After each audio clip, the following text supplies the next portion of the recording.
We are in close and continuous touch with the Indian community in Bangladesh through our diplomatic missions.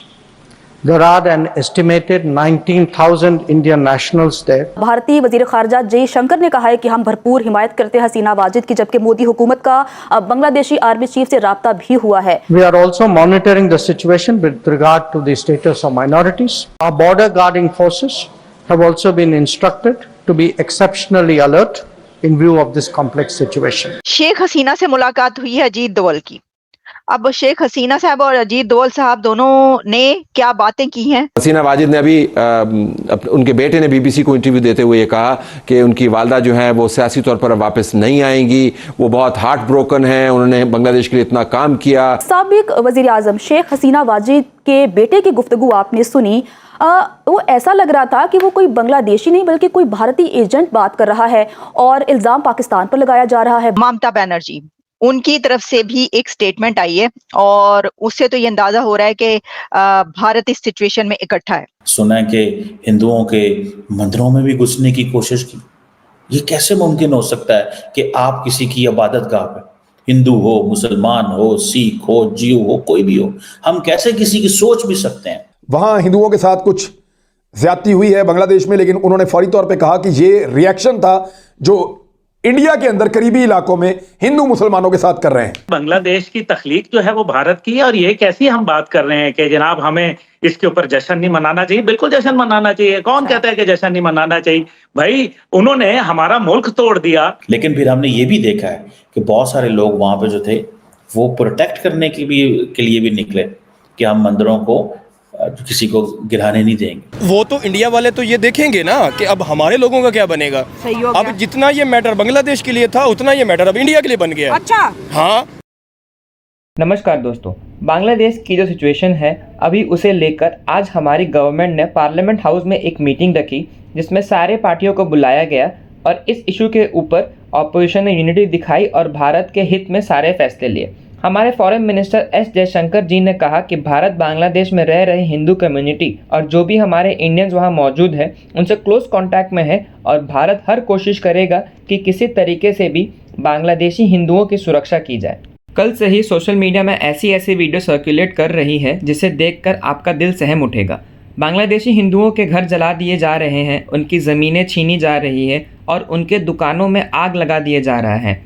कल से कम 2 से 3 lakh refugees Bharat में आने की कोशिश कर रहे हैं, जिस वजह से बीएसएफ को हाई अलर्ट में रखा गया है और इंडिया बांग्लादेश बॉर्डर को पूरी तरह सील कर दिया गया है। इन सबके बीच एक खबर आई थी जिसमें ये पता चला कि बांग्लादेशी बैट्समैन लिट्टन दास के घर को इन जिहादियों ने आग लगा दिया था, लेकिन ये खबर झूठी थी। इसी टॉपिक पर चलिए आगे पाकिस्तानी मीडिया का रिएक्शन देखते हैं। अब बांग्लादेश को इस हद तक ले जाने में भारत का कितना किरदार है? सारा किरदार भारत का है। बांग्लादेश की तख्लीक जो है वो भारत की है और ये कैसी हम बात कर रहे हैं कि जनाब हमें इसके ऊपर जश्न नहीं मनाना चाहिए। बिल्कुल जश्न मनाना चाहिए। कौन कहता है कि जश्न नहीं मनाना चाहिए? भाई उन्होंने हमारा मुल्क तोड़ दिया, हम उसके ऊपर आज जो नजरिया उनका डूब गया, आज भारत की साजिशें जो है वो अयां हो गई। आज भारत खुद जो है वो इस टाइम पे सफे मातम बिछी हुई है। हम क्यों ना जश्न मनाएं? जब उन्होंने नरेंद्र मोदी ने ढाका में खड़े होकर कहा था कि मैं बतौर आरएसएस का एक गुंडा मैंने जो है वो खड़े होकर पाकिस्तान तोड़ने में मदद की थी, तो आज हमें जश्न मनाने में प्रॉब्लम हो रही है। हाँ, इसमें हमारा कोई हाथ नहीं है। ये हमारा नजरिया था, ये साबित कदमी थी पाकिस्तान की, पाकिस्तानी कौम की, वो कुर्बानियां थी। वो AK फजले हक वो कौन थे? वो बंगाली जिन्होंने जो है पाकिस्तान का बुनियाद पेश कर दी थी।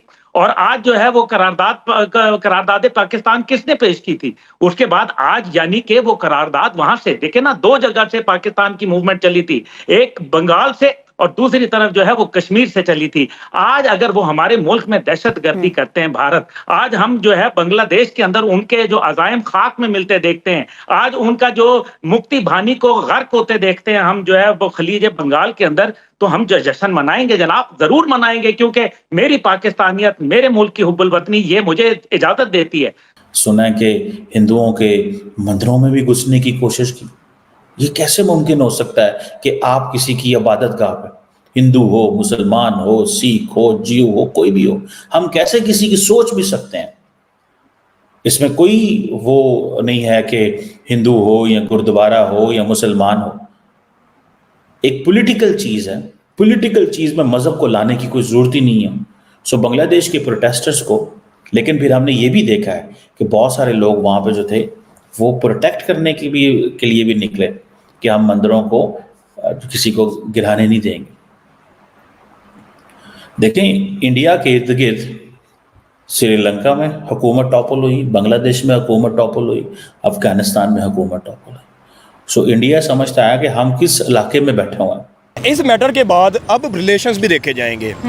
आपने बात की हिंदुओं की, अब वहाँ जो बांग्लादेश है वहाँ पे मुस्लिम ज़्यादा हैं, हिंदू भी हैं और इसके अलावा और भी कम्युनिटीज़ होंगी जैसे माइनॉरिटीज़ की शक्ल में होती हैं, इसी तरह पाकिस्तान में भी हैं। तो वो तो इंडिया वाले तो ये देखेंगे ना कि अब हमारे लोगों का क्या बनेगा। अब जितना ये मैटर बांग्लादेश के लिए था उतना ये मैटर अब इंडिया के लिए बन गया। अच्छा, हाँ, अब उनका न्यूज़ जो है वो ये फैला रहा है जी अपने लोगों को सेव करो। हो सकता है बहुत सारे इंडियंस भी वहाँ पे हों, को अपने बिजनेस के लिए, किसी ने कोई फैक्ट्री लगाई हो, कोई बिजनेस कर रहा हो। अब जिस तरह की सिचुएशन वहाँ पे फैली हुई है, अब इंडिया और बांग्लादेश के आने वाला रिलेशन कैसा रहता है बड़ा मैटर करेगा। अब हसीना वाजिद और प्राइम मिनिस्टर नरेंद्र मोदी, इनके आपस में बड़े अच्छे ताल्लुकात थे। अब जो नई जमात आएगी ये देखना पड़ेगा कि जो नई पॉलिटिकल पार्टी आती है वो बीजेपी के साथ कैसा चलती है। ठीक हो गया। अगर तो इनके वो पहले वाले रहते हैं तो फिर तो नॉर्मल हो गया, लेकिन अगर नई पार्टी आती है वो इंडिया के साथ उस तरह नहीं चलती तो बहुत सारी चीजें ऐसी बिजनेस होंगे जो कि इंडिया बांग्लादेश के अंदर लगाया हुआ है और वो उठा लेगा। इंडिया भी इन्वॉल्व हो गया इन सारे धरनों में। और ये जो रजीम चेंज हो रहा है, कहीं ना कहीं यहाँ पे यूएस का भी हाथ आ रहा है कि यूएस ने उनसे जो है अपने लिए जो है ना मिलिट्री बेस मांगे थे और शेख हसीना ने इनकार कर दिया था। डायरेक्टली इनडायरेक्टली कहीं ना कहीं उन्होंने स्पीच में बताया भी था। तो कह रहे कि ये अब जो है ना ये जो रजीम चेंज हुआ है ना ये इस तरह फेवर में आएगा कि इसका जो फैसला होगा वह यूएस के फेवर में होगा और कहीं ना कहीं उनको वहाँ पे जो है ना मिलिट्री बेस मिलेगा। मैं आपकी बात से 100 नहीं 1000% एग्री करता हूँ। वो कहते हैं ना कहीं दुनिया में कहीं को पंगा चल रहा है ना, उसके कहीं ना कहीं कोई डायरेक्ट या इनडायरेक्ट यूएसए की ना टांग जरूर होगी।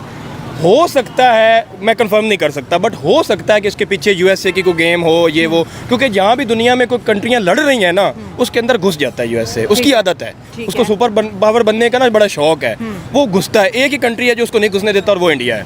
उसके अलावा वो बाकी हर कंट्री की पॉलिटिक्स ये वो उनके अंदर जगह होता है। इंडिया में हाई लेवल मीटिंग हुई है, ये आप देख सकते हैं। अब मैं आपको साथ साथ फुटेज भी दिखाती जाती हूँ, साथ में मैं आपको फुटेजेस भी दिखाऊंगी और साथ में आपको पिक्चर्स भी मैं दिखाती जाऊंगी इस वक्त क्या चल रहा है। इंडिया के अंदर हाई लेवल मीटिंग हुई है जिसमें डॉक्टर जयशंकर से लेकर फॉरेन मिनिस्टर से लेकर प्राइम मिनिस्टर तक और उनकी कैबिनेट जो है उसके बड़े अहम मेंबर्स इसमें शामिल हुए हैं। और उसमें जो मुद्दा था वो मुद्दा यही था कि बांग्लादेश में जो इस वक्त क्राइसिस है उसका इंडिया के ऊपर क्या इम्पैक्ट आ सकता है और इंडिया ने अब अपनी क्या स्ट्रेटेजी बनानी है। तो इस वक्त सबसे ज्यादा जो मैंने आपसे जैसा कि कहा कि जो मुल्क मुतासरा है वो इंडिया। इसकी वजह ये है कि देखें, वही जो मैंने एक बात की कि अगर वहां पर बांग्लादेश में कोई 1 करोड़ से ज्यादा हिंदूज मौजूद हैं तो अगर वहां से वो रिफ्यूज हासिल करने के लिए किसी कंट्री में जाते हैं तो ऑब्वियसली वो इंडिया में ही जाएंगे। तो इंडिया क्या इतनी बड़ी तादाद में जो है, एक तो जाहिर है कि इस मीटिंग में ये भी फैसला किया गया होगा कि अगर ऐसा होता है तो हमारा क्या जवाब होगा। अच्छा, इसके अंदर हुआ ये है कि वेस्ट बंगाल की जो चीफ मिनिस्टर हैं ममता बनर्जी, उनकी तरफ से भी एक स्टेटमेंट आई है और उससे तो ये अंदाजा हो रहा है कि भारत इस सिचुएशन में इकट्ठा है।